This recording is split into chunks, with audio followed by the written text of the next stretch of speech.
have these options here.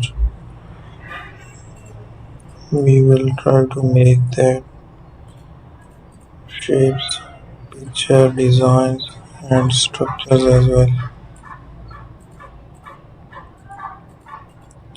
Let's try to make the addition around it.